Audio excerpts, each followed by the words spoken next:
the governance system of the country, which he claimed had been destroyed by the Nana Addo Dankwa Akufo-Addo-led New Patriotic Party government. Addressing party faithfuls at the National Democratic Congress NDC party headquarters in Accra after going through vetting, the former president said the opposition party must unite after the May 13 primaries to ensure the NDC won the 2024 general elections. We're going to have two main agendas for a new NDC government. Of course, the first one will be taking steps to revitalize our economy and put it back on its feet. According to the former president, the last NDC government returned Ghana to a sustainable path of growth only for the Akufo-Addo regime to derail the economic gains made over the years. Having served under Professor Tamil's and one term under my own leadership, we all saw how we managed to repair our economy, and for the first time in the history of Ghana, in 2016, we financed the government of Ghana budget without a single CD from the Bank of Ghana.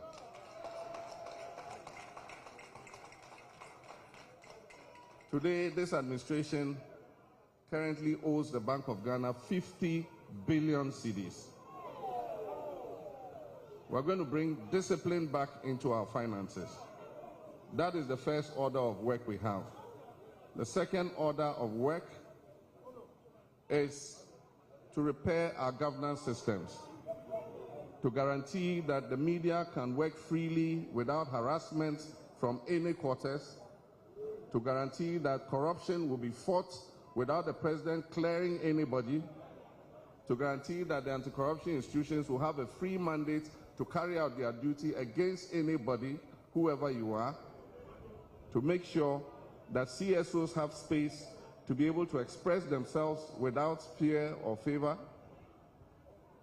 to ensure that we review our constitution to make it a more dynamic document to take us into the future.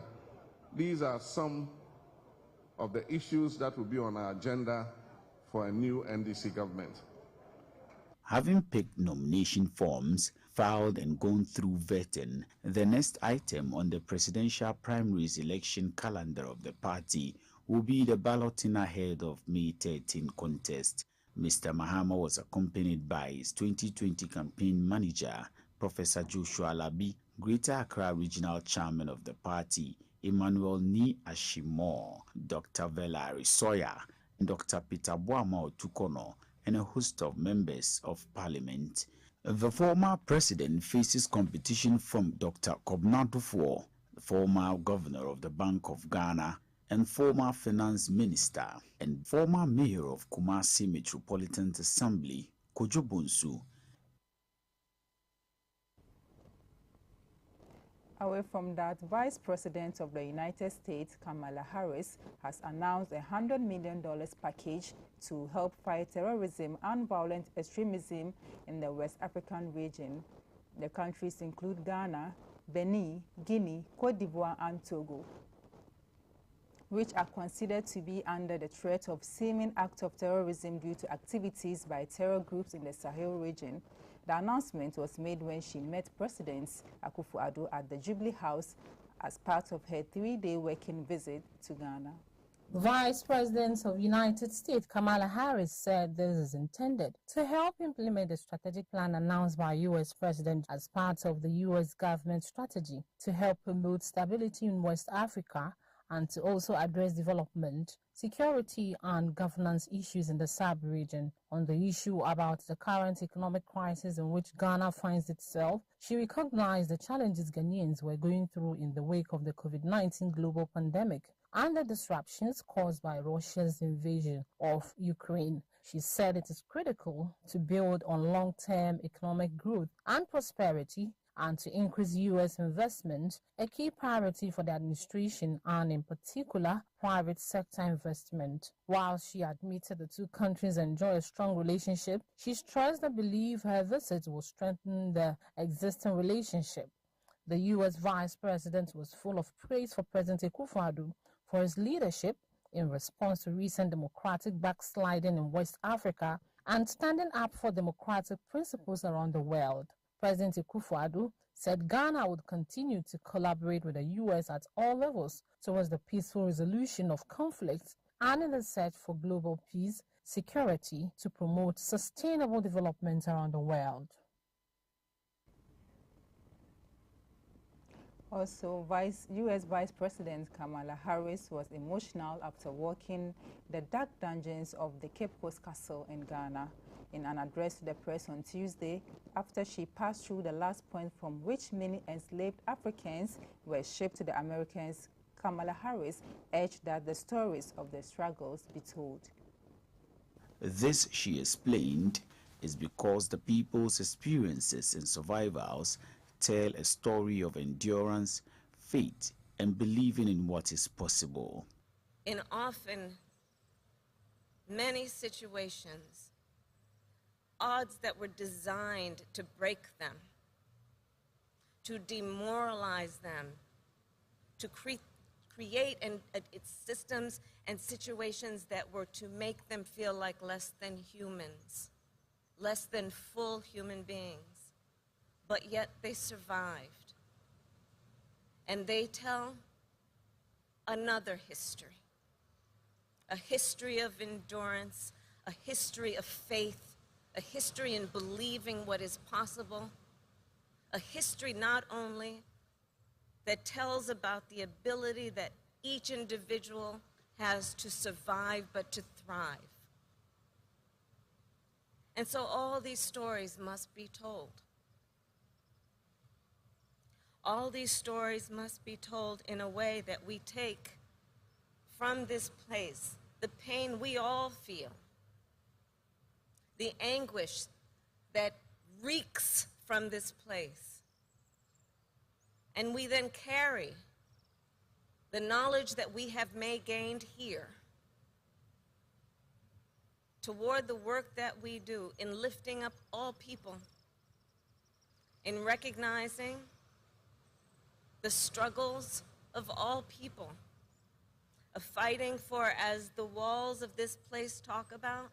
She stated that what remains after the visit is justice and freedom for all people, as well as human rights for all people. According to her, the descendants of the people who walked through dungeons were strong and proud people. The descendants of the people who walked through that door were strong people, proud people, people of deep faith, people who loved their families, their traditions, their culture, and carried that innate being with them through all of these periods. Went on to fight for civil rights, fight for justice in the United States of America and around the world. And all of us, regardless of your background, have benefited from their struggle and their fight for freedom and for justice.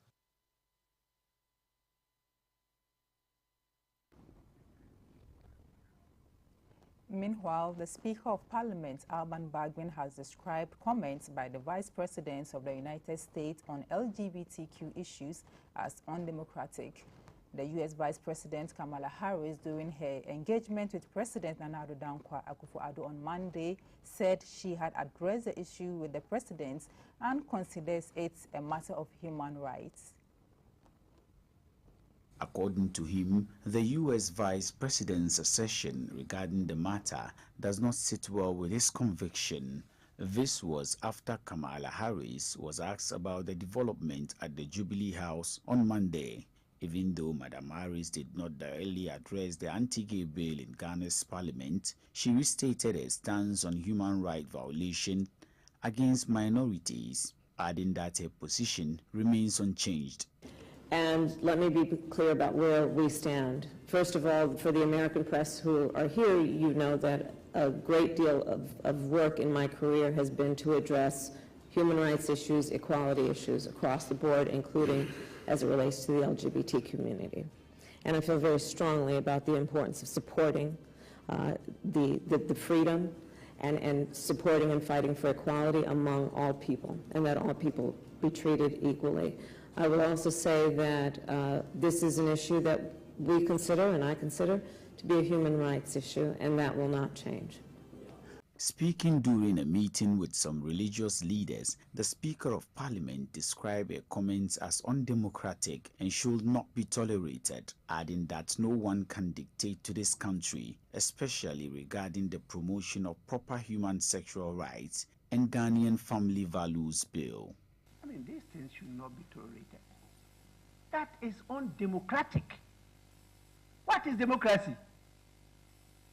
That somebody else will have to dictate to me as to what is good and what is bad?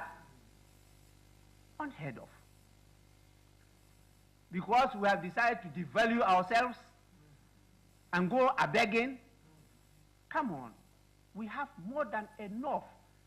God has created more than enough for every person. It's just because you are looking at somebody else's share, not yours. We have enough in the world.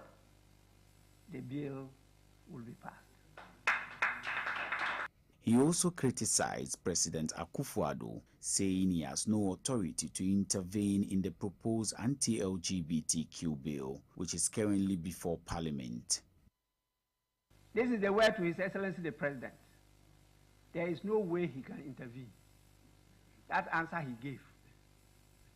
That is now before Parliament. And when he gets to a stage that he will come in.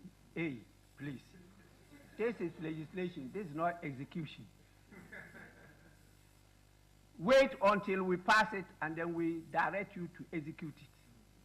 That is when you come in. That is why we are representatives of the people. So in terms of law, which is part of policy, we finalize it.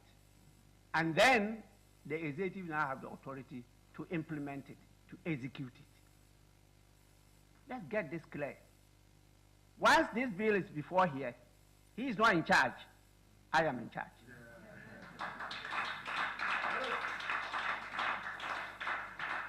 I hope the U.S. Vice President is not yet gone, but she will read from me.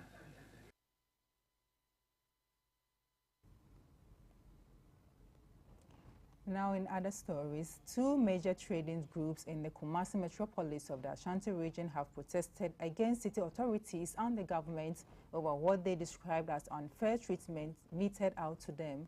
The groups, the Combined Traders Association, KJTS Central Markets, and the Combined Kumasi Central Market Traders Union, agitation follows the closure of some 800 shops at the KJTS New Market after fire outbreak and the suspension of workers on the second phase of the KJTS and Central Redevelopment projects. The leadership of the trading groups during their protest on Tuesday, March 28, 2023, accused the government and city authorities of neglecting them. Addressing the media, the secretary for Combined Kumasi Central Market Traders Union, Emilia Kofi, expressed worry over the suspension of the second phase of KJTS redevelopment project. Do we as stakeholders not deserve to be told? Do we not deserve to get an explanation for why the market has been halted? Are we to sit aloof and watch as things happen? Because we have examples. We have seen the Crowfro market coming to a standstill for years. Are we to sit down and watch as the Kumasi Central Market also comes to a standstill? Our big question is, why is there a halt in the construction of the market?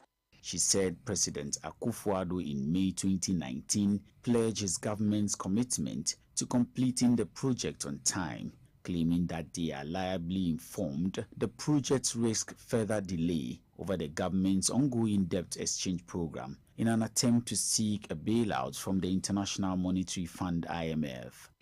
The Public Relations Officer for the Combined Traders Association KJTIA Central Market, Mr. Andrews Kofi, said managers of the Kumasi City Market Limited have blocked access to over 800 shops with claims of assessing the structural integrity of the facility after the fire incident. As we speak, 807 shops have been affected by the forced closure of unconcerned and unperturbed authorities who took no action to curtail fire from causing the kind of disruption that the fire has caused.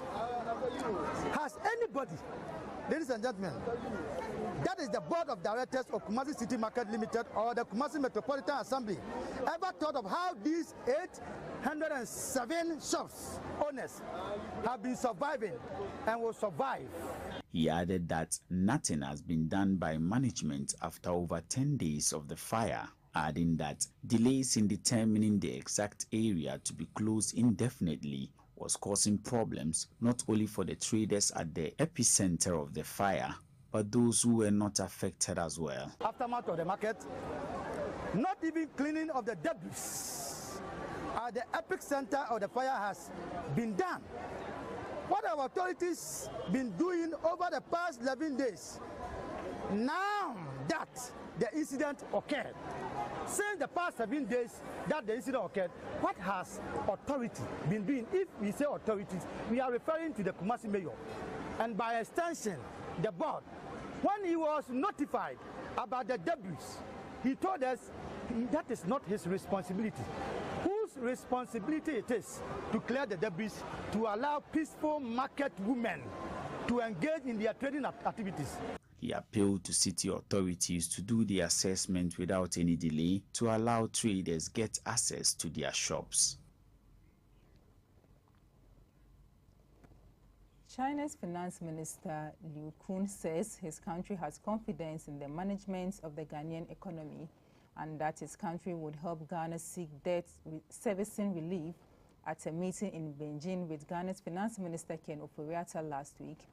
Mr. Kun said the Chinese authorities have confidence in Ghana's economic management and its long-term economic viability. Liu Kun accompanied to the meeting with Mr. Ofori-Atta by a high-level delegation including Mr. Wolfeli, chairman of China Exim Bank. Minister Kun said that Ghana's economic challenges are short-term and as responsible creditors, China remains committed to resolving. The Chinese finance minister added that the long-standing and prosperous relationship between Ghana and China imposes on China a responsibility to help. He said that just like other African countries, Ghana was facing economic difficulties from a pandemic, geopolitical tensions and interest rate hike in advanced countries with a spillover effect on developing countries. Ghana's finance minister Ken Ofori-Atta said Ghana had made significant progress in its negotiations for debt treatment with the Paris Club and other bilateral creditors under the G20 Common Framework.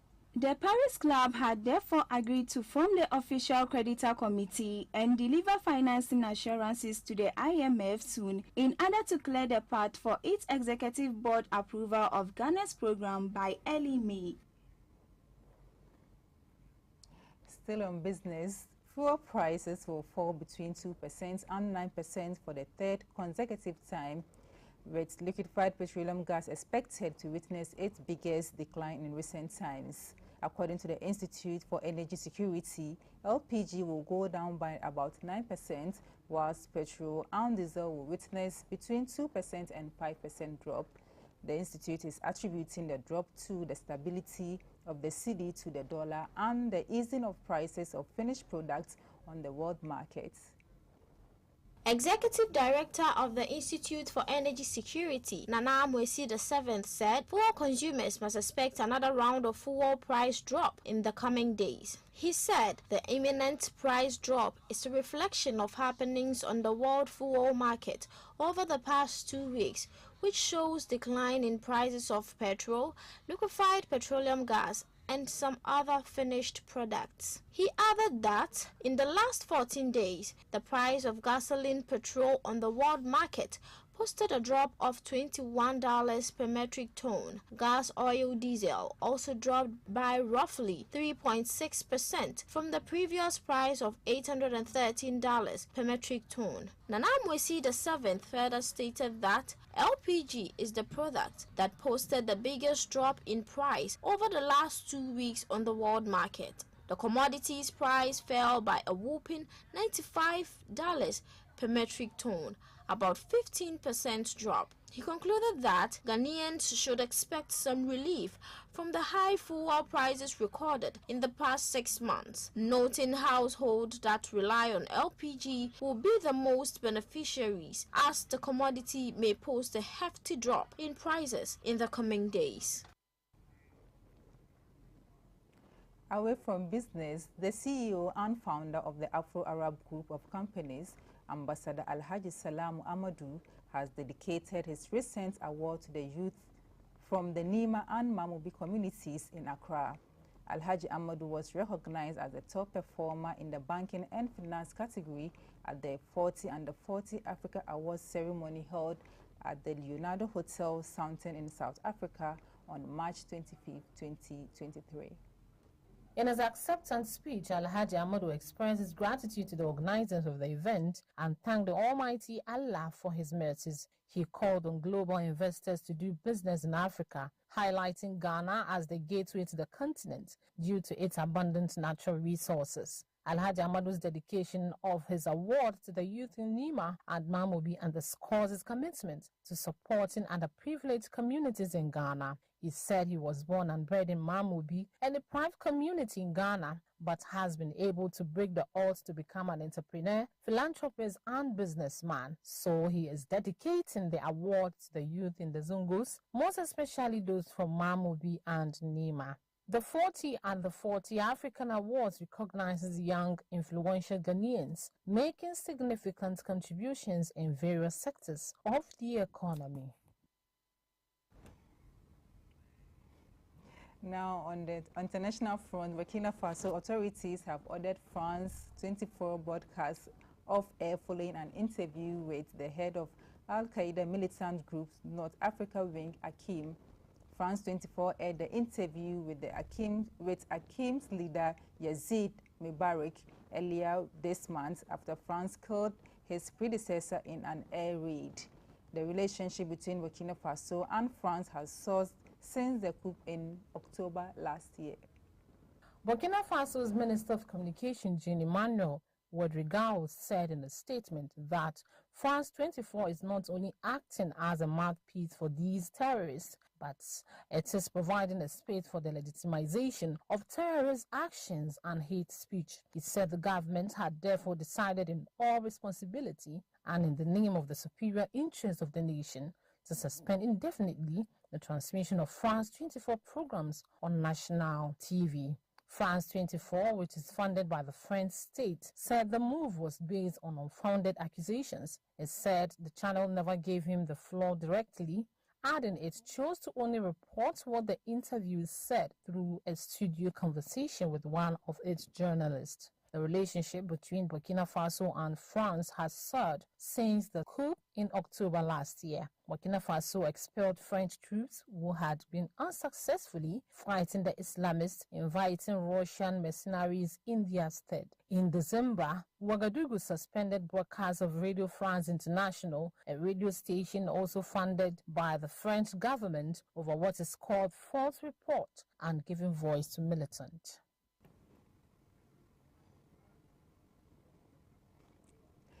And now this is where we end our news update. For more stories, log onto our website, BEINmultimedia.com. My name is Khadija Kubra Keilani. Many thanks for doing the watching. Have a good evening.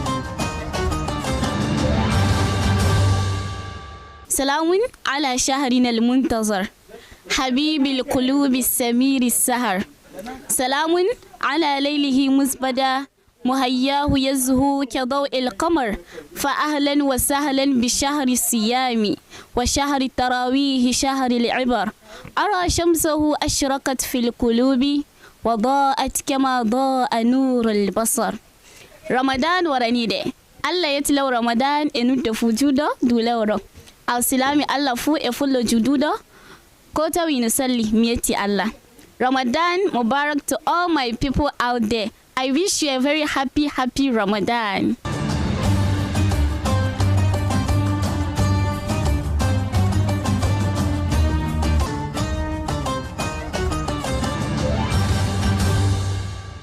Jama'a assalamu alaikum, ni ne naku Bash Adam Faruk, shugaban teburin na nishadi a BEIN TV. Ina ce muku barka da zuwa ma wannan bakun namu wata mafi sarki a cikin musulunci, watan Ramadana.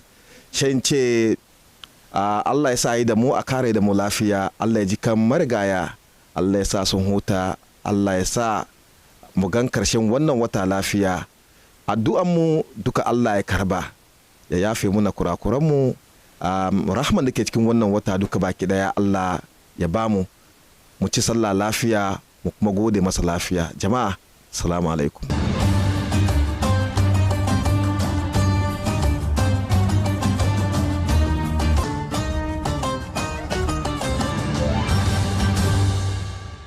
Assalamu alaikum. Amano Khadijatu Kubra Kelani. I greet BEIN TV Nedo as a news anchor Bine as presenter Sari Safia Bongo. Aba an opportunity was a car as Lama Dunia me for Kupet phone na Ramadan Mubarak. Irpe manam irin beni meho alafia. Irpe binemar meho yendermana ibare Kupesterise. From all the staff of BEIN TV, we wish you all Ramadan Mubarak. Assalamu alaikum.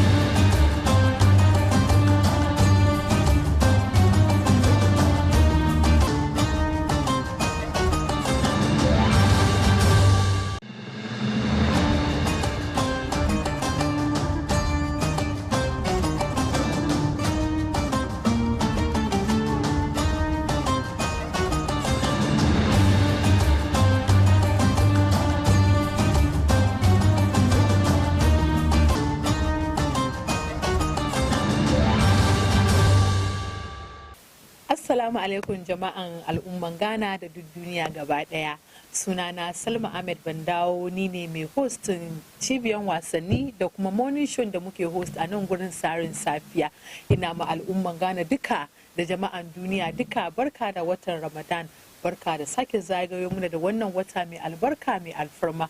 Ubangijin Allah ya sa duka albarkan da ke ciki duka ya shafe mu. Ramadan Mubarak.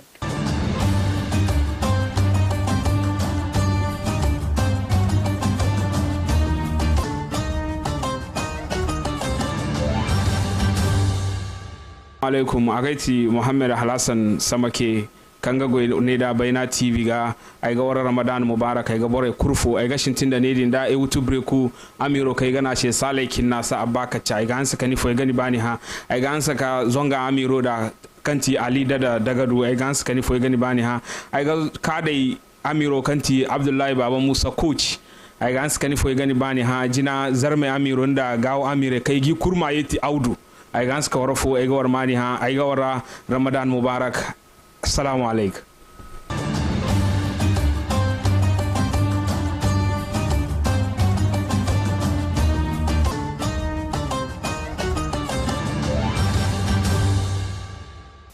Assalamu alaikum wa rahmatullahi ta'ala wa barakatuh. My name is Ilhami Siflari from BEIN TV. I wish you all Ramadan Mubarak. Na fata yanda aka fara da mu cikin watan Ramadan ga a kare da mu. Allah sa rama Ramadan ga kai gare mu duka. Allah ji kuma mutan mu, Allah sa su duka sun futa. Assalamu alaikum wa rahmatullahi ta'ala wa barakatuh.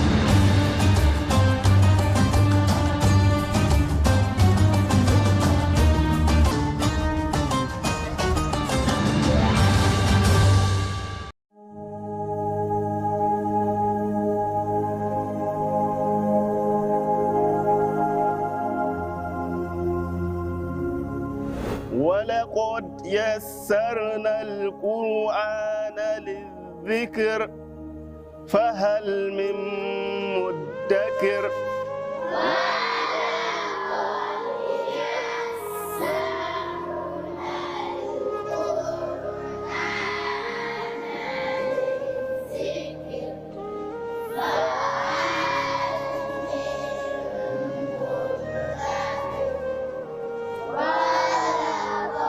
Allah subhanahu wa ta'ala yana tambayar mu a cikin alkur'ani mai girma walaqad yassarna alqur'ana lidhikr fahal min mudakkir hakikan mun sawwaka alkur'ani domin tunatarwa shin akwai wanda dai tuna a yanzu haka babu wanda ya san adadin mahaddatan alkur'ani a cikin shekara a duk fadin duniya saboda shi ku kasance tare da ni Amir Mukhtar a nan Baina TV a cikin wanga watan Ramadana mai albarka kamar misali karfe 8:30 na dare sa'annan kuma a maimaita karfe 3:30 na asuba a yayin da nake tattaunawa da mahaddatan alkur'ani game da matsalolin da suka fuskanci a yayin haddan alkur'ani sa'annan kuma abin da ya ƙara musu kwazo a lokacin da suke haddan alkur'ani.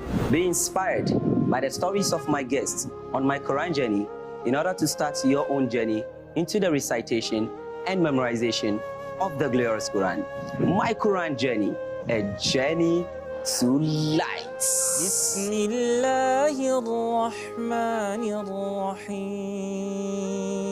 Bismillahirrahmanirrahim. Ya ayyuhalladhina amanu kutiba alaykumus siyamu kama kutiba alal ladhina min qablikum la'allakum tattaqun. O you who have believed, decreed upon you is fasting, as it was decreed upon those before you, that you may be righteous. Alhamdulillah, alhamdulillah, alhamdulillah. Watan Ramadana ya sake dawowa, wata mai muhimmanci kwarai da gaske a rayuwar kowane musulmi. Na'am, lokacin takawa da muke yawaita alaka da Allah da fiyayyen halitta Annabi Muhammad sallallahu alaihi wasallam matakai. Wannan tana da muhimmanci kwarai da gaske a gare mu a Baina TV kamar yadda take a gare ku. Dalilin da ya kamata ka mai da mu baitin Ramadaninka daga suhur da bude baki da lailatul qadr da abin da ke tsakani duka za mu yi muku hidima mafi fahimmi da jan hankali domin sa kawai. Za mu kasance ma'aikatanku a Baina TV baitin Ramadan. We together